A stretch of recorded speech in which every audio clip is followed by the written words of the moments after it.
Hi friends, வாங்க இன்றைக்கி sweet கார்னோட தந்தூரிங்க. 2 sweet corn எடுத்திருந்தேன். அது நல்லா உரிச்சிட்டு ஒன்றுத்தில் பார்த்தோன்னா கொஞ்சம் இதுவாக இருந்தது, அடியில் வந்து ஒரு பூச்சி மாதிரி. அது 2த்தையுமே கட் பண்ணிட்டேன். இதுக்கு வந்து நான் வீட்டு மசாலா தாங்க போடுறேன். பாருங்கள், நம்ம நார்மல் குழம்பு மிளகாத்தூள், கொஞ்சம் பெப்பரு, உப்பு, கொஞ்சமாக லெமன் பிழிஞ்சிட்டேங்க. பட்டரை வந்து மேலே ஃபுல்லாக நம்ம அப்ளை பண்ணிக்கலாம். பாருங்கள், நல்லா மசாலாவை மிக்ஸ் பண்ணிவிட்டு 2 கார்னுக்குமே நல்லா அப்ளை பண்ணிவிட்டு பட்டரை வந்து நல்லா நம்ம அப்ளை பண்ணிடலாங்க. கொஞ்சம் நேரம் அந்த மசாலா அதில் ஊறட்டுங்க. அதுக்கப்புறமா நம்ம ஸ்டவ்வில் வந்து ஆன் பண்ணிவிட்டு நம்ம சப்பாத்தி இது பண்ணுவோம் இல்லைங்களா, அந்த ஸ்டாண்டை வச்சுக்கிட்டு நம்ம டைரெக்டாக வந்து நம்ம இந்த வடை கம்பியை வச்சு கானை உள்ளேருந்து இன்சர்ட் பண்ணிவிட்டு நல்லா நம்ம சுட்டு எடுத்துக்கலாங்க. நல்லா ப்ரௌனியாக வர வரைக்கும்.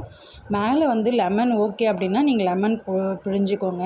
ட்ரை பண்ணுங்கள், எப்படி இருக்குன்னு கமெண்ட்ஸில் சொல்லுங்கள். Thank you, bye friends.